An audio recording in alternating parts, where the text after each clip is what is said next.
Part 2. NFTs are really good for the artists who get into them. Okay, so you'll notice I haven't said artists, period. I'm not going to do what this guy did and pretend that all artists agree with me. Artists, to be fair, are totally divided on NFTs. In fact, total transparency, even some of the abuse I'm going to show you in this video comes from artists towards other artists. Artists are without a doubt split on NFTs. That doesn't mean I'm going to let this video and Twitter take that split and wherever it's convenient sweep fucking one half under the rug like they don't exist. That's part of what I mean backstab. You don't have to agree with someone to acknowledge their existence or not lie about their experience. Alright, ready for proof? Let's look at some proof. Follow along. No, seriously, follow along with me. I'm going to show you exactly how to find this out for yourself so you don't have to think I'm cherry picking the few tiny examples of people who got lucky, because that's not the case. At any point, you can search this up yourself, scroll through, and find tons of artists. Go to twitter.com, go to the search bar, type foundation.app. That's the URL that a lot of people who post on Foundation link to when they post a work or get a bid on it. Foundation is one of the big NFT sites. There are some other big ones like Super Rare and Maker's Place that if I wanted to ham this point, I'd go through too, but we really only need one. So search foundation.app, scroll through, find someone who has art you like, go to their Foundation page, on their profile, look at their work, and see how many NFTs they've sold, and then check the price it sold for. So, mind you, crypto is volatile currency, so for perfectly accurate measures you need to check what the price of Ethereum was on the date it sold, because that's the actual money they would have had access to at the date if they chose to sell it for their local currency immediately, which if they're living off their art, they probably did.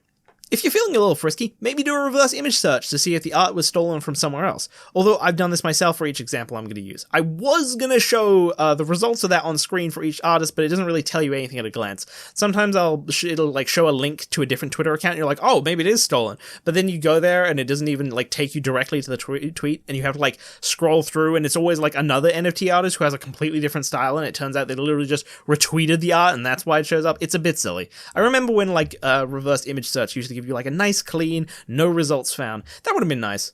But oh well. At any rate, you can check this yourself if you want. Just right-click, search image with Google Lens.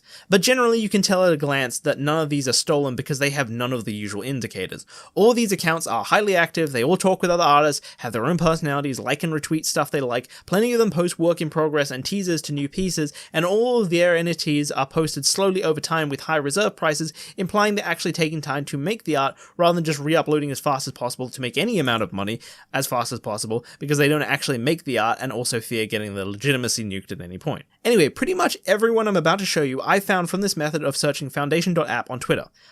But I'm actually going to start with the first artist that really blew my mind before I found this technique. This is what I mean when I said I came across this accidentally. I mean, I literally was just on Twitter after I started interacting with NFT and crypto stuff, and it was just naturally recommended to me. That's it. This is Hone Art. He's a Korean artist who did this absolutely stunning landscape shot of a girl standing on water with all these sea creatures around her in the foreground and these beautiful majestic fantasy whales in the background with little crowns and royal capes and then pulling out the clouds that flow along with them and you can see the reflections of everything in the water. It's just beautiful. This sold for 1.6 Ether, which at the time was 5,150 USD, which for an artist selling a single image is a lot, and absolutely paid back the time they put into it, especially when you consider he set the reserve price for 0.1 Ether, which was presumably over his break-even point. That said, relative to other NFTs you've seen, 1.6 Ether probably isn't a lot. Like, Bored Ape Yacht Club, as I'm sure you're aware, sell for like 100 Ether, which is insane, but you also got to remember, these monkeys are basically at this point synonymous with NFTs. They have huge media presence. So let's compare media presence. How many followers did this artist have? Well, at the time I took the screenshot, they had 500 followers. And don't even think about the Pixiv account listed here. Pixiv doesn't have public followers, but you can see image views, and even the top images don't even break 1,000 views even now.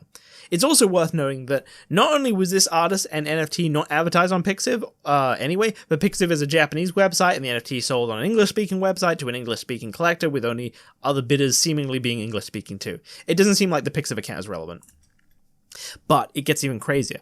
This follow account is just from when I took the screenshot.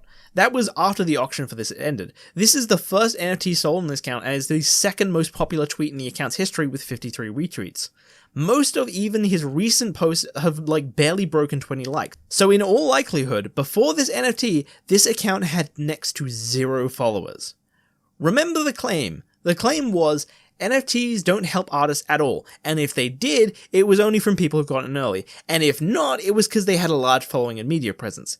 This is 5,000 USD to a small artist with almost zero following in January of this year. I know. Even I looked at this and thought, like, oh, it must be art theft, but I did a reverse image search. Seemingly, this is the, first place on the internet this image has appeared. Not only that, but over the past couple of months, he's built a consistent reputation as seemingly a real person. He talks to and replies to people, he gives updates on progress and even shows little teasers. He even showed the line art to the NFT well before it was posted. Oh, did I mention this was uploaded in Jesus fuck shit quality? This is real. And he's not the only one. As I said, you can check this yourself if you don't want to search it out on Twitter. But that's okay, I'll do it for you. And I'll even go the extra mile. I am not just going to show you 25 different artists who have made at least over $1,000 USD from NFTs. I am going to show you 25 different artists who have made over $1,000 recently and have under 1,000 followers. Now, getting exact estimates of how much an artist has earned in USD is a little complicated because it depends on when they sold their Ethereum for their local currency, and because the value is quite volatile, you can get wildly different results. Just keep in mind, when I convert to NFT, I'm converting to the price of Ethereum when I recorded these screenshots and wrote down the numbers. All you really need to know is that at the time that I took these screenshots, the total Ethereum that these artists had earned from their art was worth over 1,000 USD. And as a note, I want to just stress how big that is. That is a $1 to follower ratio. I wish I made $1 per follower. I have 300k subs. I have not made 300,000 USD in total even in the 6 or so years I've been doing YouTube series. I don't even think I broke 100. Making $1 per follower as a tiny artist in the 4 or so months that most of these accounts have been active, that's insane. And this wasn't even when Ethereum was at all-time high. This was in April, when it had dropped $1,800 from the all-time high in November. The last time it had been this low was around about July, so this should be a pretty good lowball estimate, especially with all of these being small artists who probably only recently started just like Hone did. For most of them, it's more likely that they earned their money when the value of ETH was closest to this, if not lower than its value at the time I took the screenshots. Oh, and for the record, these were not hard to find. For pretty much all of these, I just typed foundation.app into Twitter and just scrolled through for a while. Hardest part was finding artists that I liked that hadn't already gained over 1k followers. Alright, you ready? Here we go. 1. Dream Keme, a bit like Hone Art, does these beautiful wide shots, 624 followers, total sales 2.97 ETH, that's about 8,900 USD. 2. Kusin Kessel does these really shiny and sparkly portrait pieces with beautiful line art. They also have a bunch of abstract fantasy pieces. 743 followers, total sales 2.489 ETH, that's about 7,500 USD. 3. Hone Art, who we already talked about. 4. Seek Goliath did this absolutely stunning piece of art. The line art, the flow, I actually really love this piece. 727 followers. She also sold this single piece of art for 0.4476 ETH, which at the time was 1,332 US. This was actually the first and only piece of art on her personal account so far. She went on to do a bunch of collaborative NFT projects with Killer Girlfriends. 5. Rien, another fairly new artist to Foundation, who did this really abstract piece with a string heart that pops with a strong red color. That's the only piece so far. It sold for 0.44 ETH, or about 1,309 USD. 638 followers. 6. Shishi, an artist with a bunch of more creative stuff. There's also a bunch of really lewd stuff, can't show that on screen. All of it sold pretty well, but they have 568 followers, total sale 0.75 ETH, or about 2,246 USD. 7. Archelia, fucking sparkle artist ahoy. She has 179 followers, and once this bid goes through on a new item, she will have 0.4759 ETH, which is about 1,400 USD. 8. Arilla has a collection centered around a single character, like a photo album of their journey, I guess. Seemingly it's a hit despite having only 581 followers, total sales 2.33 ETH, about 7,000 USD. 9. Orise, 967 followers, sold just a single piece for 0.9144 ETH, so about 2,750 USD. 10. Anna. I'm technically cheating. Dead on 1,000 followers. They do these beautifully detailed pastel portraits. Total sales 2 ETH, about 5,900 USD. Okay, by the way, we're 10 artists in. Does this still sound like money laundering to you? I'll get into what actually drives NFT bros in a bit, but for now I just want to tackle the money laundering argument because I think people think that mainly in absence of a better explanation. I'll get the better explanation in a bit from now, but I just want to, like, for now, just demonstrate that there's a few holes in the money laundering argument. It's not a perfect explanation. Point is, I get why people might think that maybe a criminal enterprise hires someone to pretend to be a normal artist so that they can send their dirty money from their drugs or hitman job to them under the guise of buying an art NFT, and then the company led by the drug dealer takes the majority of the money from the hired artist under the guise of company profits so that they have a cover for where they got their money. Wait, wouldn't that just mean there'd just be like an incredibly suspicious crypto wallet that's publicly or privately on record as being the one you send money to for drugs that also has a suspicious number of art NFTs inside it or travel through it that all come from one specific artist? Isn't this a really easy way to get swatted? Like money laundering with cash works because the transactional history of every note isn't publicly readable. The government can't tell that 80% of the cash that was received by your Chinese laundromat was recently given to a drug dealer. If it was, the police would have a search warrant very quickly to search for more evidence. If you're working with crypto, the government can see that 80% of the artist's money came from a drug dealer's wallet. All you would need to do is go undercover, buy some drugs, and then follow where all the money goes on the blockchain. Yeah, I don't know if the money laundering argument is like really that well laid out. In fact, a little bit of research shows that there's no evidence of money laundering with NFTs. The money laundering that's been documented with crypto has only ever been through other methods, and they're not even perfect. People have been caught. But even if you pretend that NFTs are used to launder money, actually looking into a bunch of these artists will show that money isn't coming from the same person. Very frequently, you'll look at the collectors created by these artists, and each one of them has gone to a completely different collector who all have NFT collections of their own, of different styles and sizes from tons of different artists, and each collector has their own Twitter profile that can be anything from semi-active to very active. And I'm like, man, if this is money laundering, that must be some kind of crazy international drug lord meth head kingpin organizing all these accounts, plus keeping up with the art account and writing all these ooh, thank you for the bid anon summer messages about our cute anime girls with cake pictures. Really kept up the disguise well. Hello, I'm Anna, flower emoji, blush emoji, crying emoji, heart emoji. Almost tricked me into thinking you were a 6-foot scarred and tattooed Russian man in charge of a drug empire. It's a bit much. Like, is there money laundering happening with NFT? Possibly. Is it a majority? Fuck no. This is also a pretty good counter-argument to the idea that this might all be like wash trading, i.e. it's being bought by an account owned by an artist who bought their own work to inflate their art's perceived value. But in order to do this, you need that money in the first place.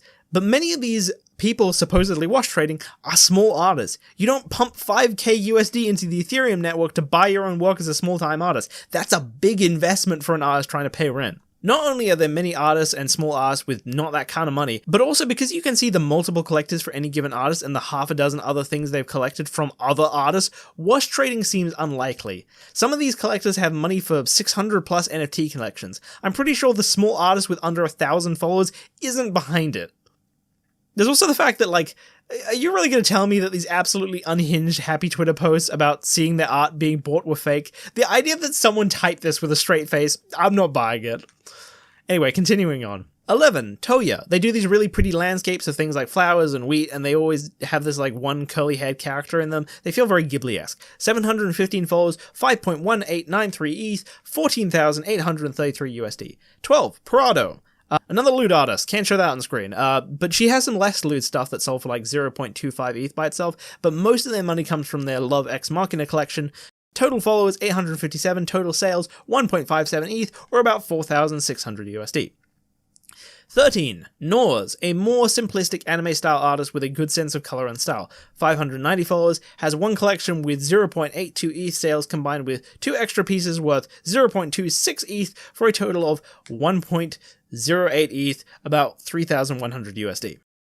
14. Pajinki, a bright, cheerful portrait of an anime girl with blue hair. 0.36 ETH, about 1,100 USD. 217 followers. 15. Yoruta, a Japanese artist who has like a very clean, simplistic art. 982 followers, total sales 0.95 ETH, about 2,800 USD. By the way, I know I'm only mentioning anime-style artists, it's just kind of what I gravitate to when selecting artists that I think are good and what I ended up following when it was recommended to me. But for the record, me focusing on anime stuff is actually underrepresentative of the profitability of being an NFT artist. Anime style is niche, so when you get out to the wider community, things go for higher. Like, I've seen photographers who are under 3k followers on both Twitter and Instagram who have made like 1 ETH in sales. Maybe it's just my taste showing, but I really didn't expect to see like small photographers making that kind of money. Nor did I expect there to to be a market for a lot of digital modeling 3D type stuff either. Much later in this video, I talk about an instance where a moderate-sized artist with 50k Instagram followers and only 5k followers on Twitter was not only quite successful, but had a piece of art like bought by fucking Jim Carrey of all people. So you can see how and why the market broadens if you go outside the anime niche that's like my personal taste. Now, celebrities, it's possible that it might have been a paid thing, but my point is anime is a niche and they're not getting like celebrity offers in the first place because the niche isn't as profitable as something more mainstream. And this is reflected in small artists under 1k followers as well. When I tried selecting some non-anime artists that I thought were good, most of the ones I actually found were like had more profits than most of the anime artists did of similar follower counts. Here's 10 more of those over 1k, under 1k artists, non-anime edition. 16, Akurach, did this crazy cyberpunk wizard gif, 735 followers, 0.65 ETH, or about 1,900 USD. 17, GLP, fucking weird bone dragon gif, 928 followers, total sales 0.40 ETH, about 1,200 USD.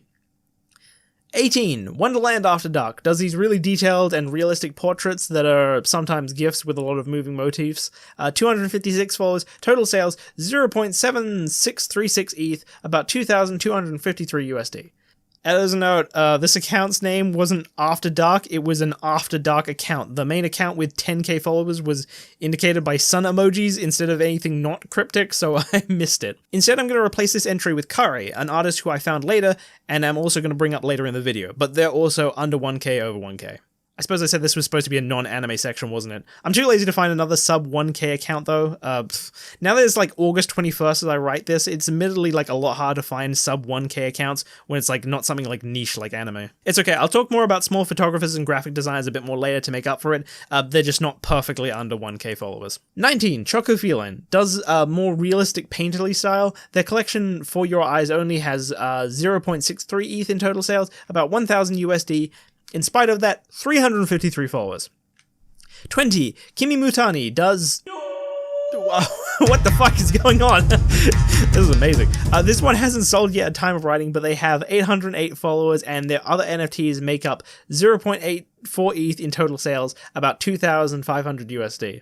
21, Pepe Chiller, does a bunch of Pepe related animations and like really nails the style perfectly. This one's really crazy, only 242 followers, but 3.11 ETH in total sales, which is like 9,200 USD.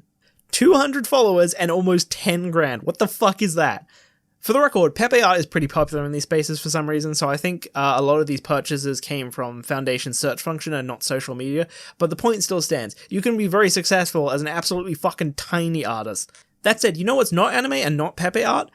22, Cosmic Void, intensely abstract but still very pretty. A tiny 213 followers with a whopping 3.11 ETH in total sales, 9,200 USD, same as Pepe Chiller.